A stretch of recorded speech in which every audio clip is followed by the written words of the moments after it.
வந்திருக்கிற நண்பர்கள் எல்லாத்துக்கும் என்னுடைய பணிவான வணக்கம். நானிலம் பத்திரிகை ரொம்ப துணிச்சிலிருந்து ஆரம்பிச்சிருக்கான்னு நினைக்கிறேன்.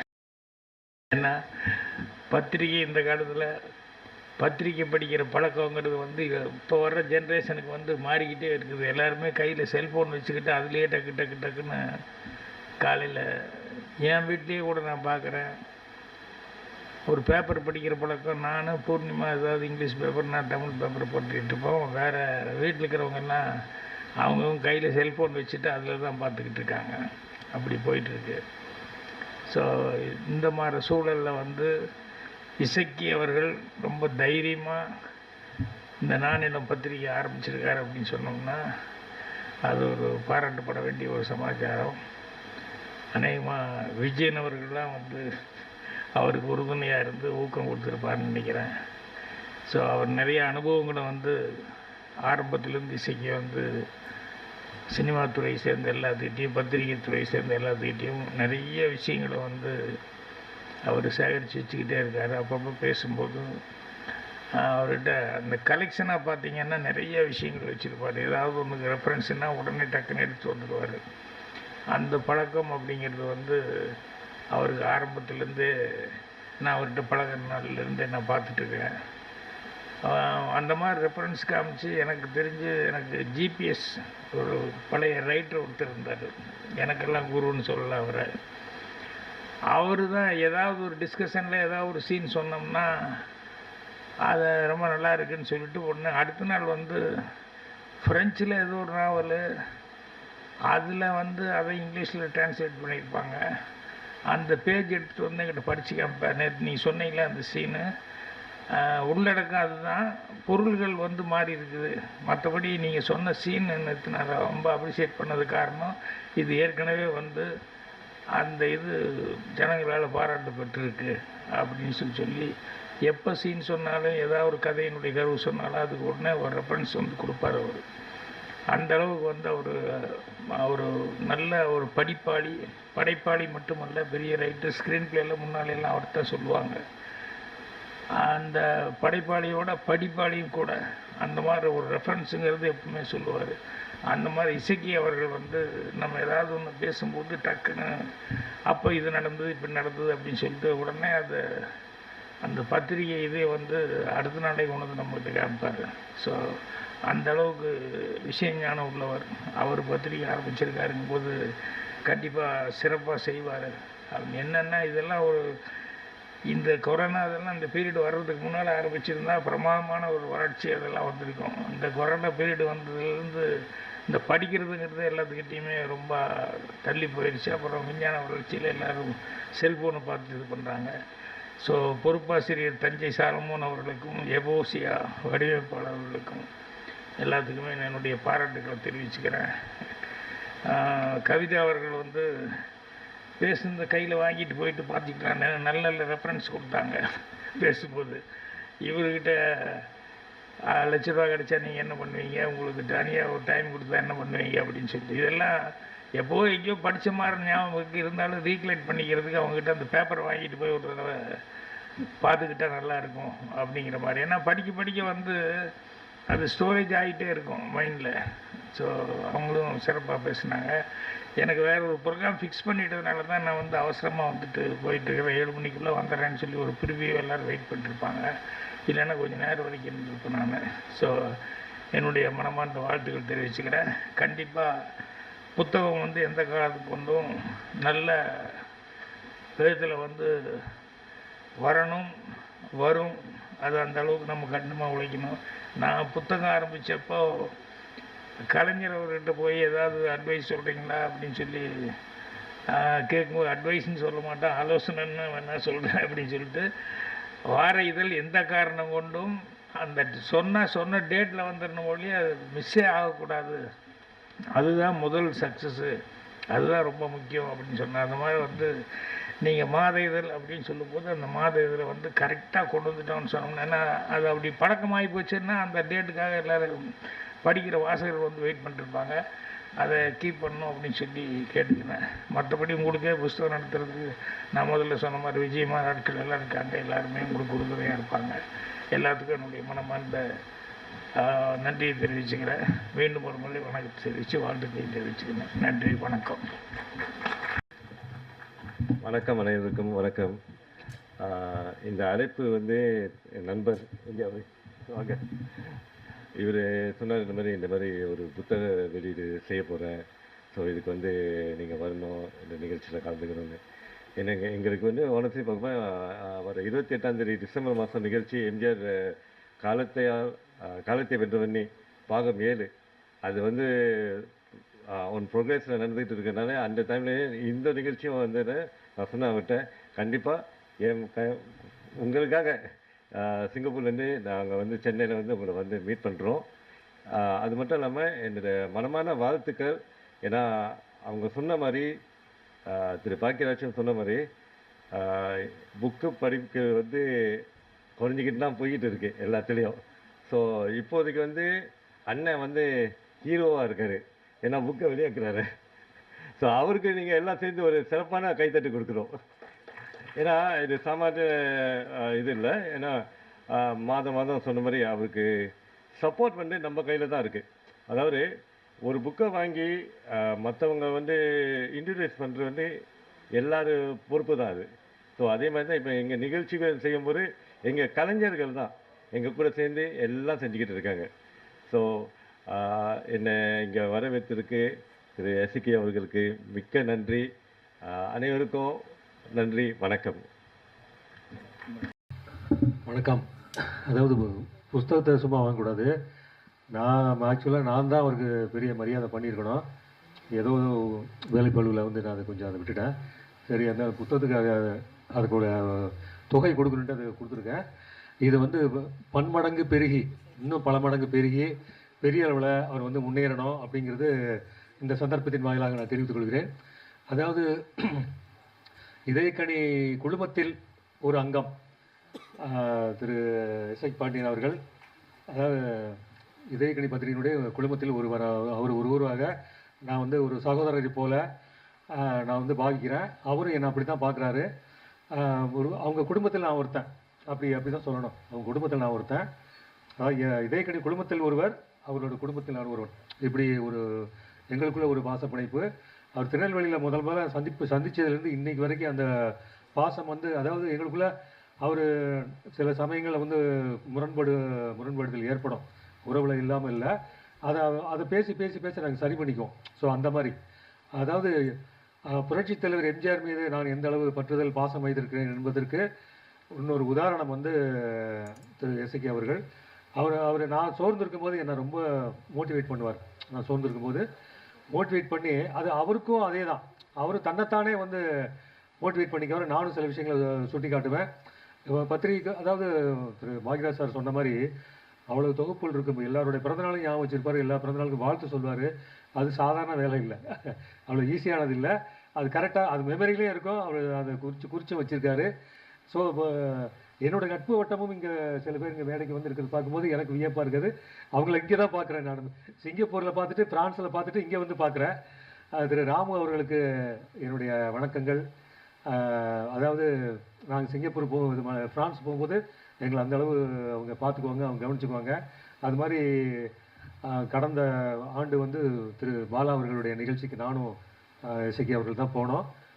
ரொம்ப பிரமாதமாக நடத்தியிருந்தாங்க. 2 பேருமே அங்கே அவங்கள நான் எதிர்பார்க்கல. ஆனால் 2 பேரும் அப்படி மேடையில் ஜோடி போட்டு டான்ஸ் எல்லாம் பண்ணி அந்த அமர்க்கலம் பண்ணிட்டு இங்கே பேசும்போது கையை பிடிச்சிட்டு வரீங்களா, எனக்கு புரியல. ஆனால் நல்ல உழைப்பாளிகள். அந்த உழைப்பாளிகளை ஒன்று திரட்டிய ஒரு பெருமை வந்து திரு எஸ்கே அவர்களுக்கு உண்டு.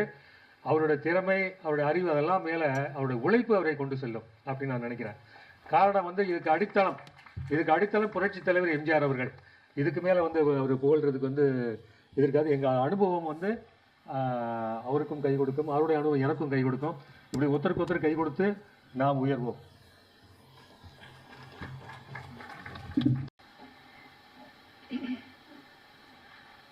உலகம் யாவையும் தாமுல வாக்கலும் நிலை பெறுத்தலும் நீங்களும் நீங்களா அழகிலா விளையாட்டு உடையார் அவர் யாரவர் அன்னவர் அலைவர் சரண் நாங்களே. கம்பன் கம்பராமாயணத்திற்காக முதலில் எழுதிய கடவுள் வாழ்த்து பாடல் இது. இந்த பாடலை எல்லா நல்ல நிகழ்ச்சிகளிலும் முதலில் தொடங்கி இந்த வாழ்த்து பாடலோடு தான் எந்த ஒரு நிகழ்ச்சியும் தொடங்குவார்கள். அதையேத்தான் நானும் இங்கு வந்து இந்த நானிலம் பத்திரிகையின் ஆசிரியர் திரு இசக்கி பாண்டியன் அவர்களுடைய இந்த நிகழ்ச்சியில் நான் தொடக்க உரையாக இதை நான் பாடுகிறேன். இந்த இந்தியாவில் மட்டுமல்லாமல் பிரான்ஸ் நாட்டிலும் எல்லா நிகழ்ச்சிகளிலும் இந்த ஒரு கம்பன் வாழ்த்து பாடலை நாங்கள் முதற் பாடலாக பாடி துவங்குவதுதான் எங்களது வழக்கமாக நாங்கள் அந்நாட்டிலும் நாங்கள் இதை கொண்டு செல்கிறோம். திரு இசக்கி பாண்டியன் சமீப காலமாக எங்களுக்கு ஒரு குடும்ப நண்பராக மாறிவிட்டார்.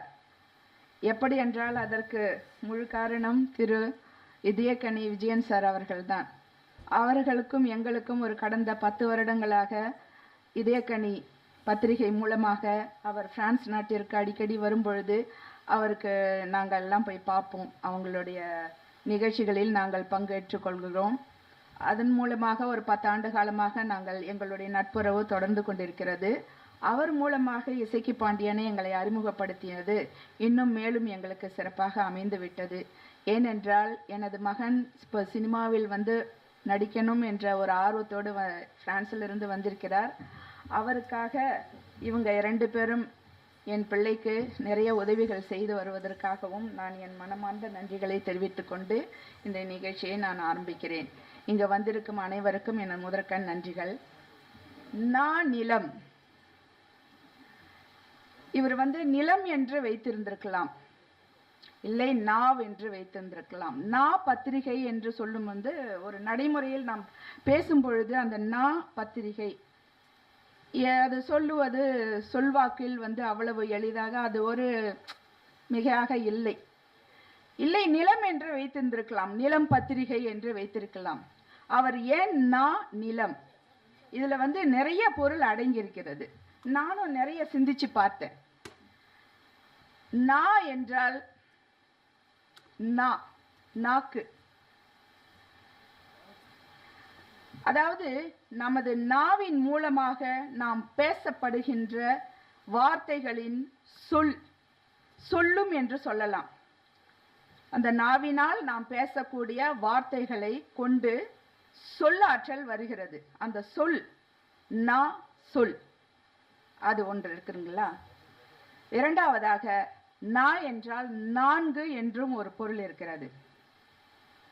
நம்ம அந்த காலத்திலெல்லாம் அரணா, காலனா, 2 அணா, 3 அணா, 4 அணா அப்படின்ற ஒரு வார்த்தைகள்லாம் நம்ம அந்த காலத்தில் எல்லாமே நடைமுறையில் பேசிட்டு வந்தாங்க.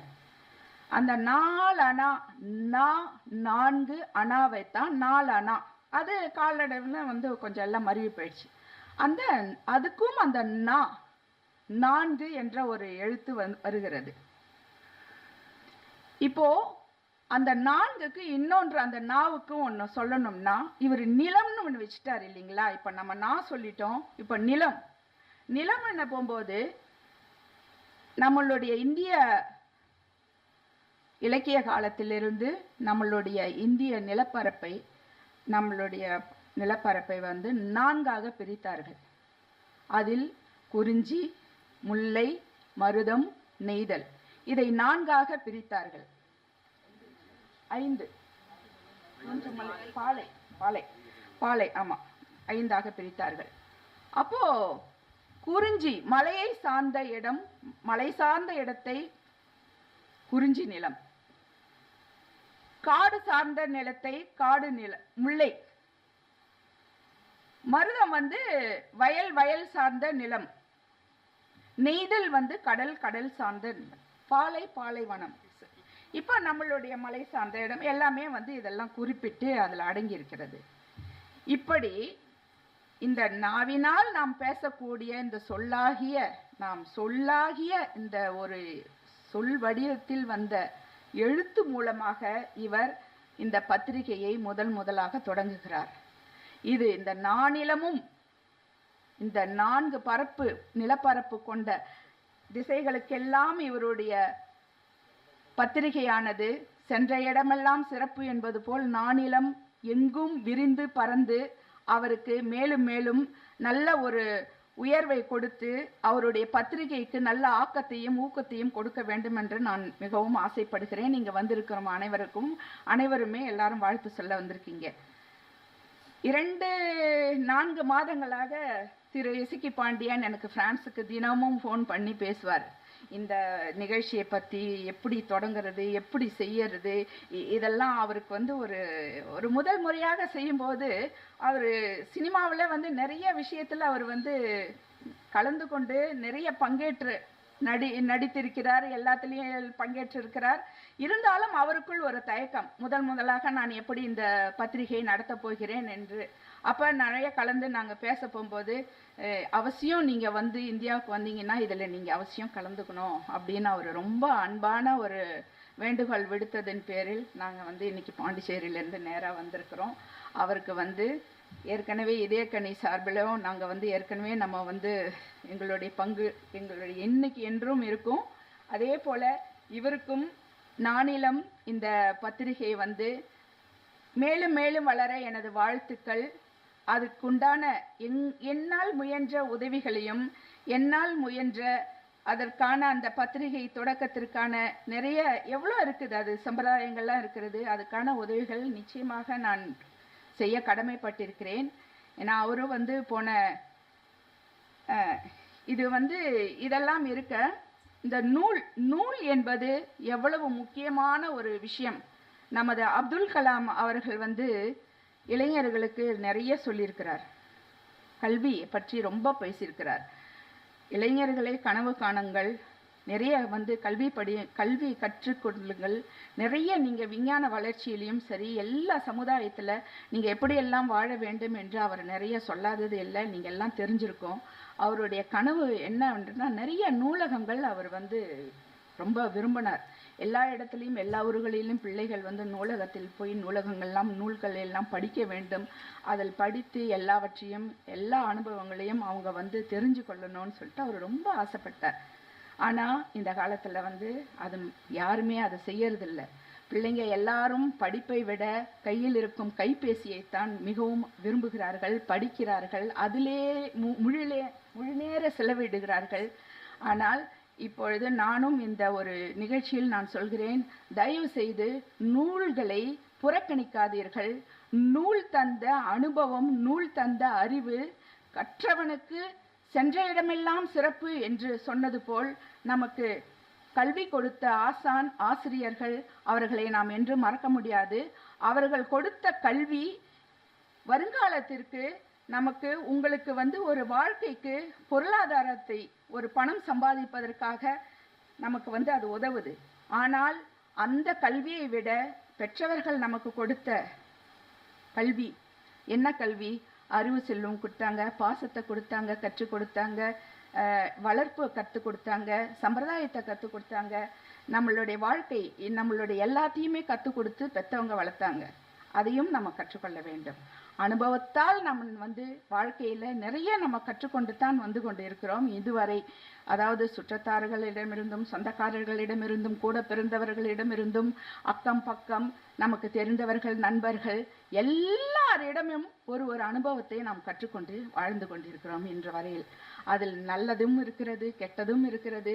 நாம் பலாப்பழத்தில் எப்படி ஒரு பழத்தை நாம் சுவையாக சாப்பிட்டு விட்டு அந்த முள்ளை தூக்கி போடுகிறோமோ, முள் நிறைந்த அந்த தோலை தூக்கி போடுகிறோமோ, அதுபோல நம் வாழ்க்கையில் நம்ம சுற்றி நடக்கின்ற விஷயங்களில் இருக்கும் நல்லவற்றை மட்டும் எடுத்துக்கொண்டு தீயவற்றை நாம் எடுத்து போட வேண்டும் என்பதே தான் எனது ஆசை. ஒரு சின்ன அன்பான வேண்டுகோள், ஒவ்வொரு ஆசிரியர் தினத்துக்கும் என்னை 8ஆம் கிளாஸ் 9ஆம் கிளாஸ் 10ஆம் கிளாஸில் பக்குவப்படுத்தி இன்றைக்கி இந்த இடத்துல நிற்கிறதுக்கு அவங்க தான் மெயின் காரணம். எங்கள் அப்பா அம்மா தொட்டிலில் போட்டு வளர்த்தாங்க, ஆனால் அவங்க ஒரு பண்பான ஒரு தொட்டிலில் போட்டு என்னை வளர்த்தாங்க. அந்த ஆசிரியர் பேர் இன்பராணி. ஒவ்வொரு விஷயத்தையும் நான் எல்லாரும் சொன்னாங்க, இந்த மாதிரி நான் டைரி வச்சு நான் கரெக்டாக பர்த்டேலாம் விஷ் பண்ணணும் அப்படி இப்படின்னு. ஒவ்வொரு ஆசிரியர் தினத்துக்கும் அவங்களுக்கு நான் ரெகுலராக, நான் படித்த காலத்துலேருந்து அதுக்கப்புறம் ரெகுலராக அவங்களுக்கு போய் நேரில் பார்ப்பேன், வாழ்த்து சொல்லுவேன், காலையில் வந்து கும்பிடுவேன். அதுக்கப்புறம் அந்த செல்ஃபோனில் வந்ததுக்கப்புறம் செல்ஃபோன் மூலமாக பேசினேன். போன ஆசிரியர் தினத்துக்கு நான் அவங்களை ஏதோ ஒரு வேலைப்பாடில் நான் மறந்துட்டேன் பேசுறதுக்கு. இப்போ இந்த மாதிரி தொடங்குறேன் அப்படின்னு அவங்ககிட்ட சொல்கிறதுக்கு, ஏன்னா ஒரு ஆசிரியருக்கு மாணவன் தன்னை ஆசிரியராக காட்டிக்கணும்னு சொல்கிறதுக்கு அவங்ககிட்ட சொல்லலாம்னு நான் ஃபோன் பண்ணும்போது அவங்க மருமக எடுத்தாங்க. அத்தை இறந்து 1.5 மாதம் ஆச்சு அப்படின்னாங்க. ஒரு நிமிடம் அவங்களுக்காக ஒரு சின்ன அஞ்சலி நம்ம செலுத்துவோம் அந்த ஆசிரியருக்காக.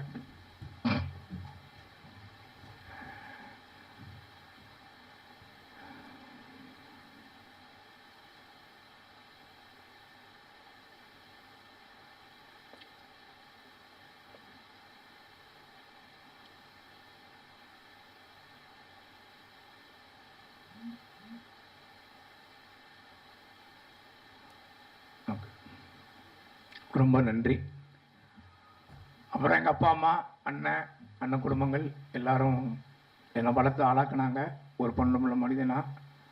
அதே தொடர்ச்சியாக ஏதோ ஒரு விதத்தில் நான் சென்னைக்கு வந்தேன். விஜயன் சார், ஜான் சார், மது சார், டைரக்டர் மது சார், இவங்கெல்லாம் என்னை செதுக்கி வச்சுக்கிட்டு வந்துக்கிட்டு இருக்கிறாங்க.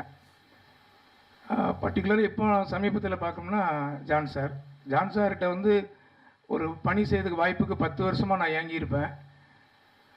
அது காலம் சில விஷயங்களை முடிவு எடுக்கும் இல்லையா, அந்த மாதிரி தான் நான் சொல்லுவேன். அப்போ திடீர்னு அவரே ஒரு நாள் சும்மா இப்படி சுற்றி வரீங்களே, இந்த மாதிரி கொஞ்சம் ஒர்க் பண்ணுங்க அப்படின்னால ஒர்க் பண்ண இடத்துல எல்லாத்தையுமே அவருக்கு பேரை காப்பாற்றி கொடுத்த நம்பிக்கை எனக்கு இருக்குது. அடுத்தது விஜயன் சார், எனக்கு ஏதாவது மன கஷ்டம்னா அவர்கிட்ட தான் சொல்லுவேன். அப்போ அவர் எனக்கு ரூட்டை கிளியர் பண்ணி விடுவார். இவங்கெல்லாம் எனக்கு கிடைச்சதுக்கு ஒரே காரணம் என்னுடைய மகன். முதல்ல அவனுக்கு ஒரு பெரிய நன்றி சொல்லணும் சஞ்சய்.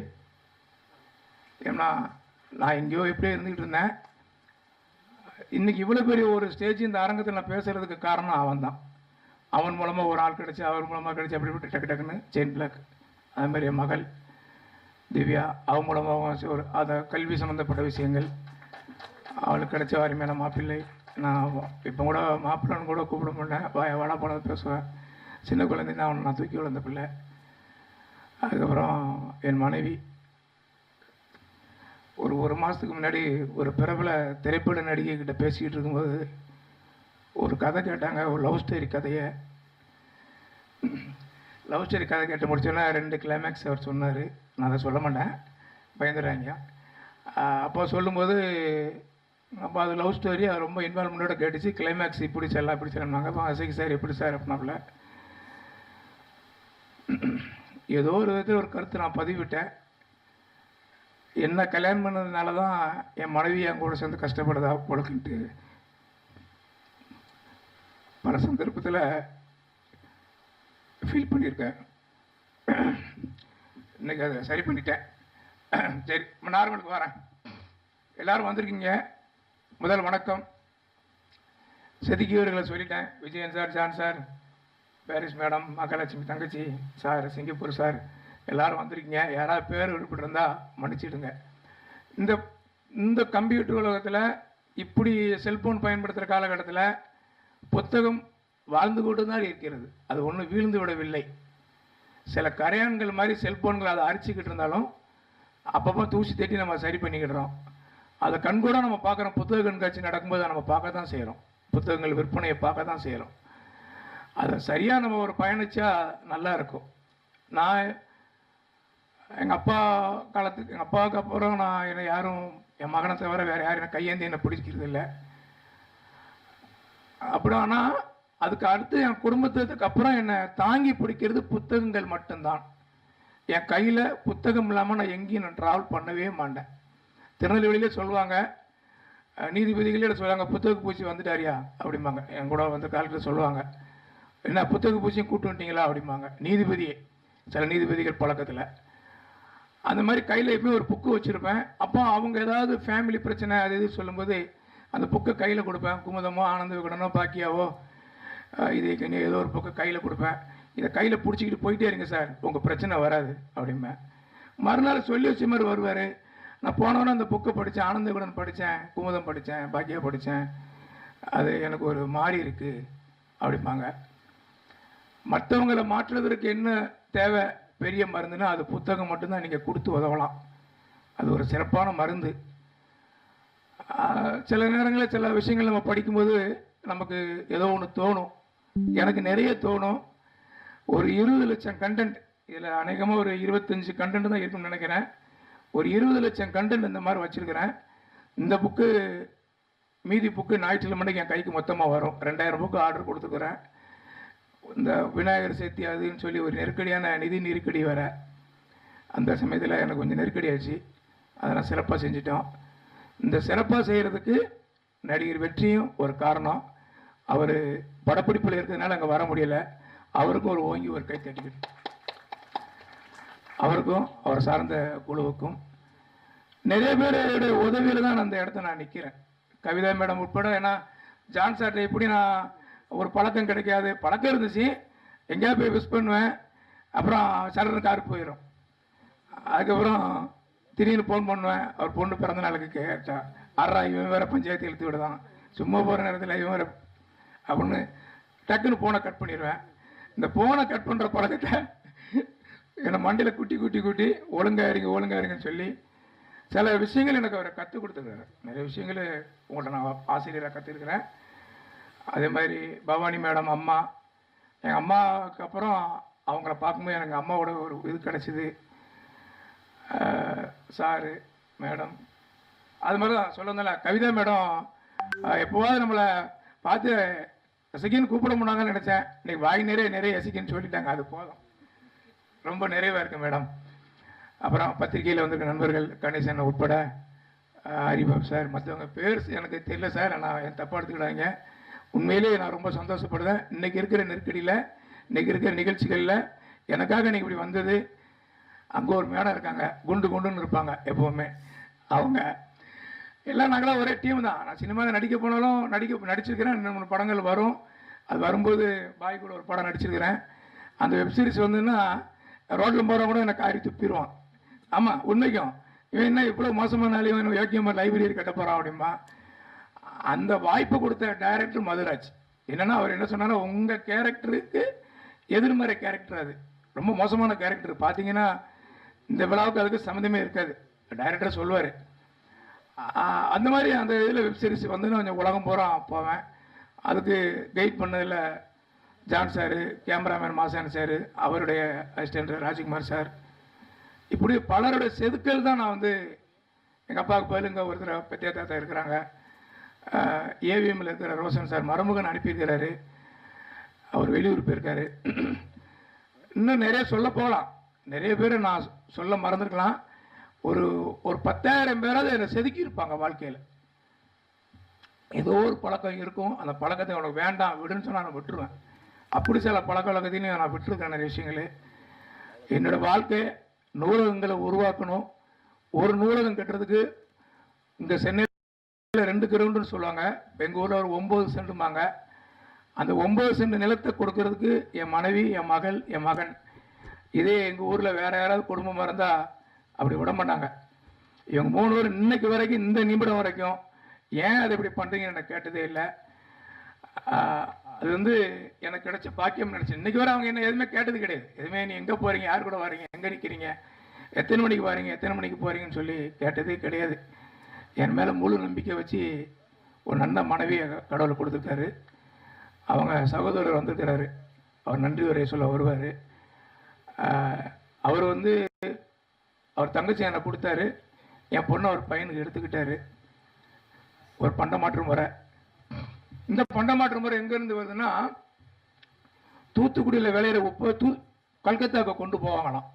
அந்த காலத்தில் 6 மாதம் அந்த வண்டி பாதை போகும். அதுதான் அந்த வண்டி பாதை. இன்றைக்கி இருக்கிற நேஷனல் ஹைவேஸ் போகிறான்.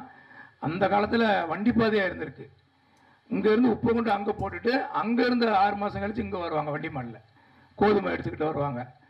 இந்த பண்டமாற்று முறை மாதிரி வாழ்க்கையில் சில விஷயங்களை நம்ம மாற்றிக்கிடுவோம். ஒவ்வொரு விஷயங்களும் அப்படி தான்.